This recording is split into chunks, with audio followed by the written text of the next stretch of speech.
For years, they murdered in silence, leaving no fingerprints, no witnesses, and no clear trail. Police were left chasing shadows. But what these killers never imagined was that their own families would one day betray them, not with words, not with confessions, but with DNA. This is how bloodlines became the key to finally trapping serial killers who thought they could never be caught.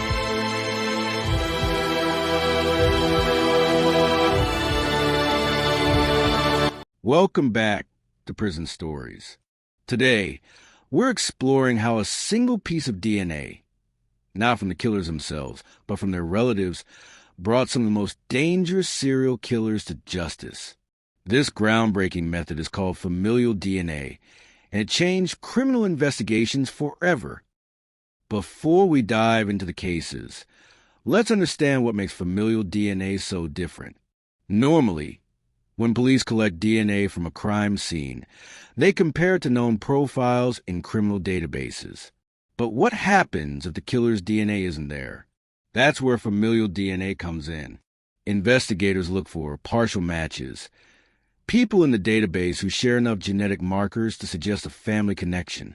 From there, detectives build a family tree, narrowing down suspects until they reach the person responsible.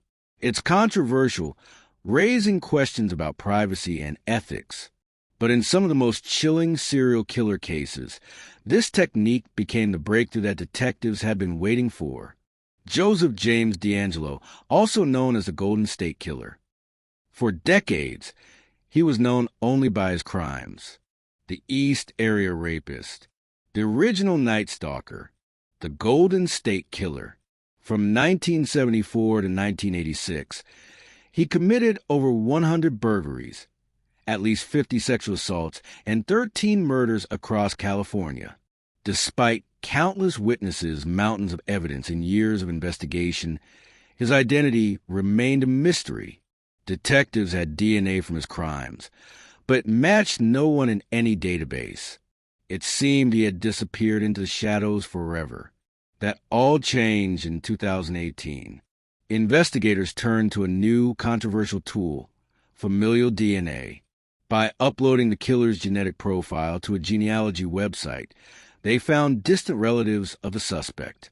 Piece by piece, they built a family tree, narrowing it down to one man, Joseph James DeAngelo, a former police officer living quietly in the suburbs. When detectives secretly collected his DNA from a discarded tissue, the results were undeniable. The Golden State Killer had finally been unmasked more than 40 years after his crimes began. Joseph William Capin, the Saturday Night Strangler. In the summer of 1973, the streets of South Wales hit a predator. 3 teenage girls, Sandra Newton, Geraldine Hughes, and Pauline Floyd, never made a home after nights out. Each was found raped, strangled, and discarded in remote woods. Fear spread quickly, and newspapers gave the faceless killer a chilling name, the Saturday Night Strangler. The police response was massive. More than 150 detectives were assigned, and over 35,000 men were investigated. Witnesses described a man with bushy hair, a mustache, and a light-colored Morris 1100 car. But every lead ran dry. The killer seemed untouchable, and the case slipped into silence, becoming one of the darkest cold cases in British history. Decades passed. The victims' families never got answers. But science was catching up.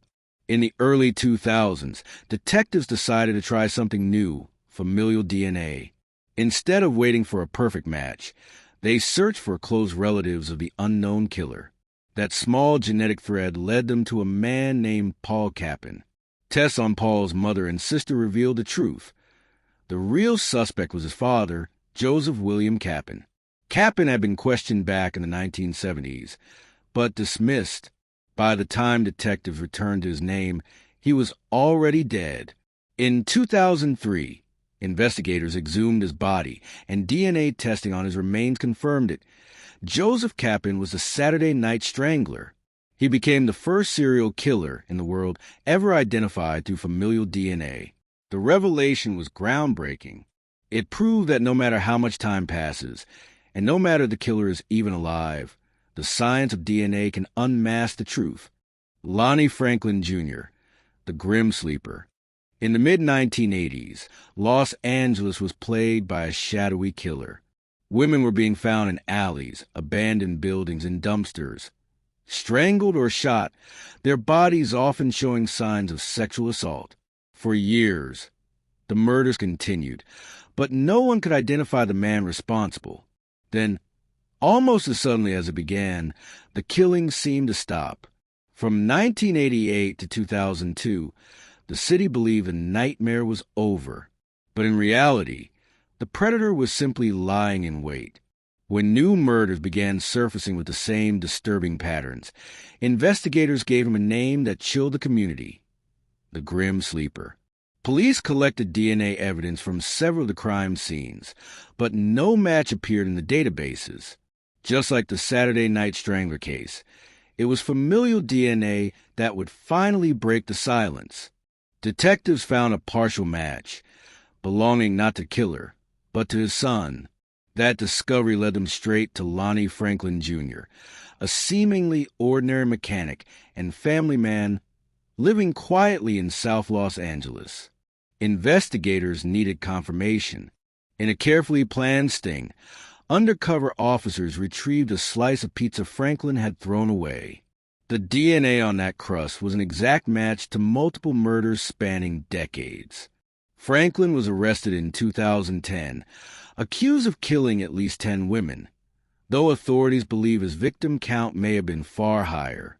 His capture was monumental, not just for the families who finally saw justice, but for the way forensic science once again proved that even most patient killers can't stay hidden forever. Familial DNA has changed the face of modern crime solving. What once seemed impossible, unmasking predators who slipped through the cracks for decades, has now become reality.